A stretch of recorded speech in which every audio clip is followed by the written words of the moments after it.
What's up, guys? It's Goobi from Team Scapegoat here, coming with you with the special Halloween deck profile.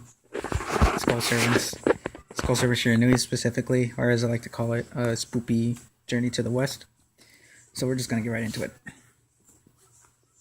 First card you play is best card in the deck, 3 Skull Servant. That vanilla effect and the 300 attack, 200 defense.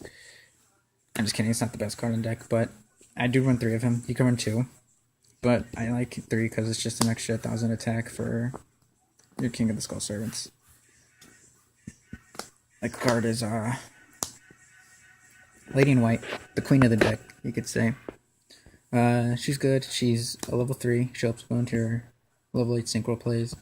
Her effect is zombies can't be targeted, or level 3 or lower zombie type monsters are unaffected by your opponent's spell and trap effects, and also level 3 or lower zombie type monsters cannot be destroyed by battle except for her. And she also counts as a Skull Servant in the grave.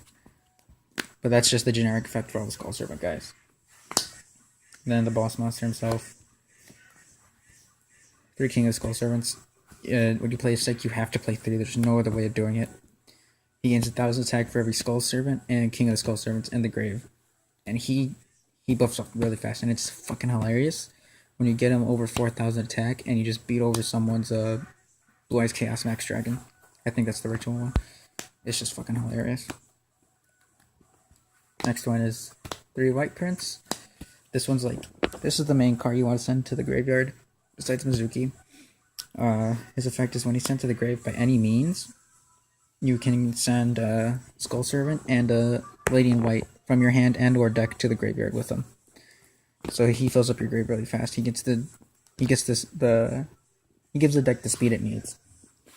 And then our last Skull Servant, or quote unquote Skull Servant, is White Mare. And this one's just more utility. But his effect is that you can discard him to special summon a banished Lady in White or Skull Servant from your banish zone, or you just discard him to put a banished Skull Servant back in the grave. And he also counts as a Skull Servant. He's really helpful because you banish a lot in this deck. Because we obviously play the Shiranuis. So 3 Shiranui Sage, or Solitaire, I wish it was Sage. He also speeds up the deck a lot. He goes into your level 8 synchros very easily. He gets you using a zombie, so your zombie speeds up the deck as well. And when he's banished, you can special a Shiranui monster from your banish zone. The next one is Shiranui Solitaire. You basically just use him for his banish effect. His banish effect is you pop a face-up card. And that's basically it. Just field removal. The last Shiranui monster is Shiranui Spectral Sword, because it gives you another target for the trap card, because I do play the Shiranui trap card in here. And it's nice to just go into synchros from your graveyard, because you could banish your level 1s and all that. And you can make plays where you use a White Mare to get your King of Skull Serpent back after using this guy's effect. And then our generic zombies is obviously 3 Unit Zombie, the best card in the deck next to King of Skull Servants. Because he's obviously the only turn you have in the deck, but he speeds up the deck because if you dump White Prince, you get to send 2 more cards. If you dump Mizuki, then you have Mizuki for Mizuki plays. And you also use his ditch from hand effect too. Alright, sorry guys, I had to do something. But yeah, he's the speed of the deck, and you do use his discard effect a lot in this deck too. Oh, and it's funny because he starts off level 3, so if you have White Lady in White on the field and they try to Fiendish Chain your zombie, he's still unaffected. Unless he uses his effect after. So that's really good. And then finally our last generic zombie is Mizuki. He's a staple in zombie decks. You banish him, special zombie type monster from your graveyard. That's it for the monsters. This deck is 41 cards, by the way, but 41 doesn't really matter. Spells, we play 3 Instant Fusion. I play 3 Instant Fusion because we have the targets for it. We have 3 targets in the extra deck, so it's so maxing out at 3 does not hurt you at all. It doesn't clog your hand. Next one I play is Dragon's Mirror, because I do play the Necro Soul fusion. I mean, it's not the best option, but I play this deck for fun mostly, and it's just an option. You get them out easily. But I only play one. I don't prioritize him, and even if you, and it's cool because like if you use your Spirit Master in the grave for fodder, you pop a card. Or if you have White Mirror in hand and you banish your King of Skull Servants, then you can get your king out easier after you get the fusion out. So I like him. For more consistency, we have 2 Allure Darkness. I don't max out at 3 just because I play the Shiranuis. And it doesn't hurt you if you use your King of the Skull Servants, obviously because of White Mirror. That's why he's in the deck, because White Mirror it doesn't hurt you when you banish with White Mirror. 1 Burial, because you do banish a lot in this deck through, Dragon's Mirror, Mizuki, White Prince, Spirit Master, Allure Darkness. Like, you have a lot of banishing outlets, so Burial, I think, is a must in the deck. I play 1 Mass Change the Second, because you run a dark deck, you have access to Dark Law, and Dark Law is a very good card. And I just had an extra Dark Law sitting around, so I just figured to use it in the deck. 1 Foolish Burial, because Foolish Burial is just Foolish Burial. Like, it's godly in the deck. You send any monster you want.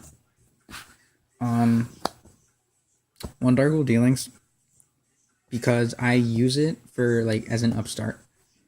And yeah, I know this deck is 41 cards, but ultimately, you want your monsters to hit the grave as fast as possible. So, if I had a Mizuki or a Skull Servant that I didn't want in my hand, or a White Prince that I had in my hand, and I drew into it or I already had it in my hand, I would just discard the Mizuki, Skull Servant, or White Prince, and then I would either have a Mizuki in grave, pull off White Prince's effect, or just have an extra 1,000 attack for my King of Skull Servants with this normal Skull Servant card. So that's why I play this card. Even though this would be my first card to take out to make it 40, a 40 card deck, I still like it being 41 and using this as an upstart, because it has more utility to it rather than just the normal upstart. The last spell we have is 1 Book Alive, because it's a zombie deck, and decks these days have a lot of graveyard utility, so using this to banish their key material is helpful, and you do get out your Unizombie, your Mizuki, your King, or whatever you need out into the field. It's just that your opponent needs a monster in the grave, but that it's not that hard to get unless you're going first. Next we play the traps. We play 3 of the Shiranui or zombie Icarus attack, basically. You tribute a zombie type monster, so it could be any zombie type monster. If you could tribute White Prince off of this, you still get the White Prince effect. And then you pop 2 cards, and then you banish a Shiranui from your deck. And usually it's going to be Spirit Master, because you get an extra pop with him. And then the last trap card in the deck is Rise to Full Height. I obviously run Omega in the deck, and I do like the Omega loop where they can't attack.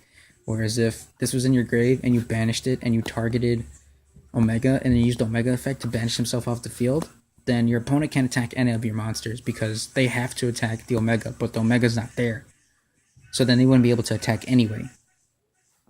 And it's just a nice loop, because then, you either use the Omega effect to put this back into the graveyard, or, Burial from a different dimension to put it back into the graveyard. And then it's a constant defensive loop if you're, on a grind game. That's why I like it. And that's it for the main deck. Like I said, 41 cards. It's off to the extra deck now. I did say I do play the 1 Dragon Necro Nether Soul fusion, because I just can, and it's fun too.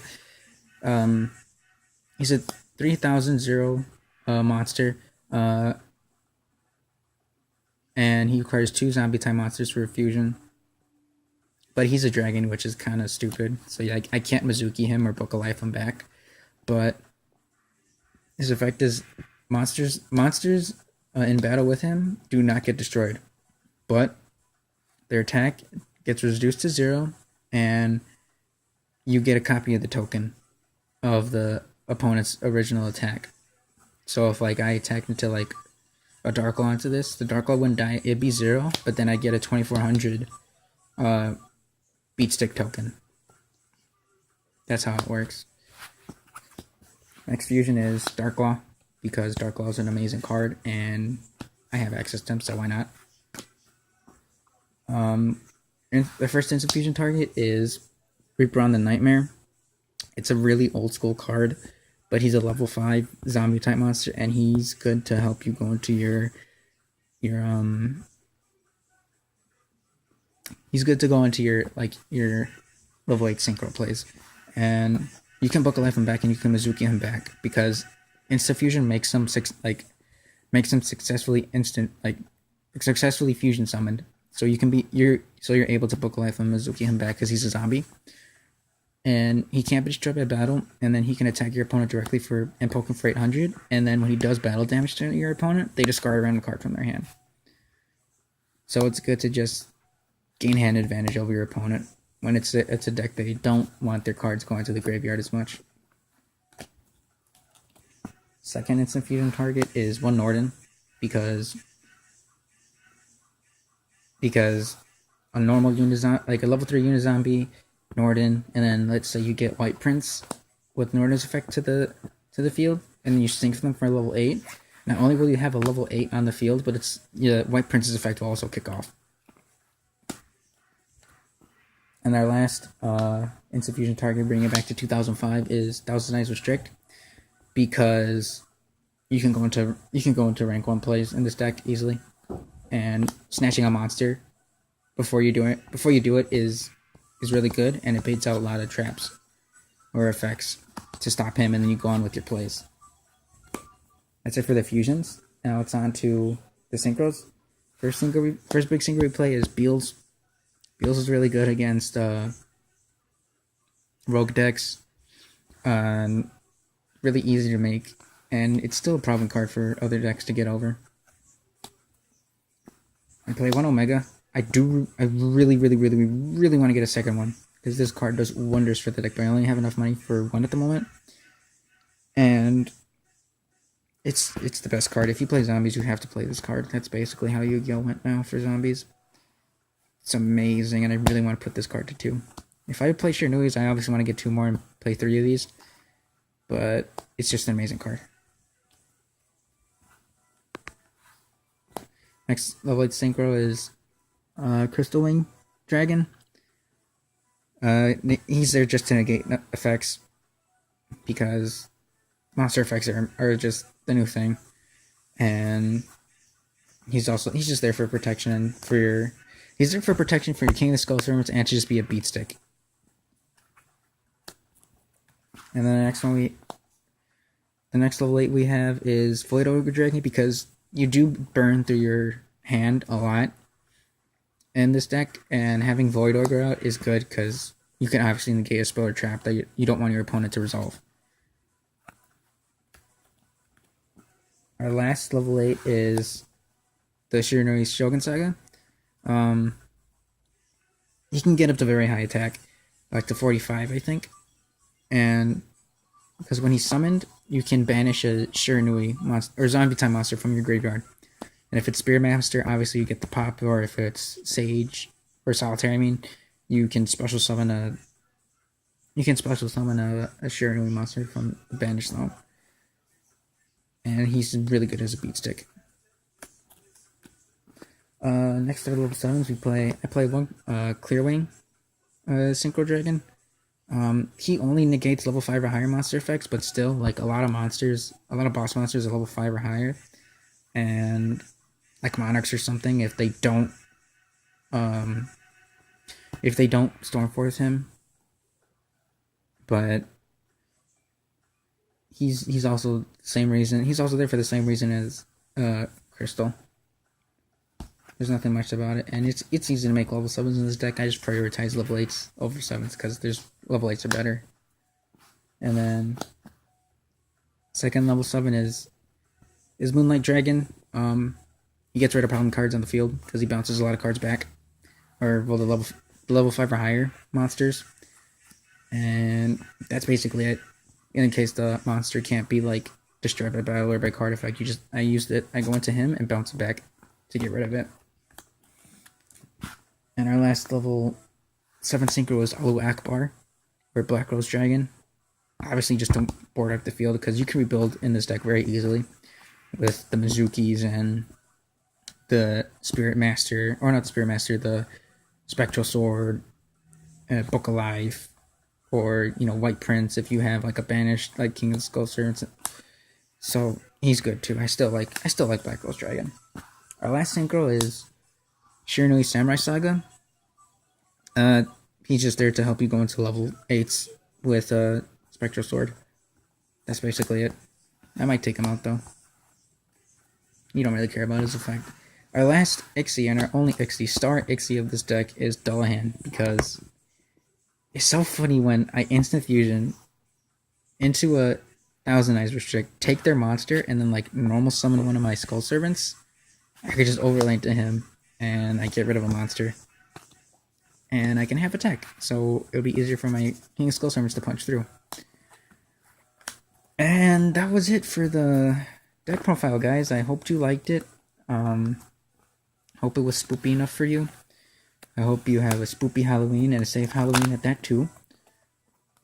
And I will see you guys in like the next duel or deck profile on the channel. Alright, bye.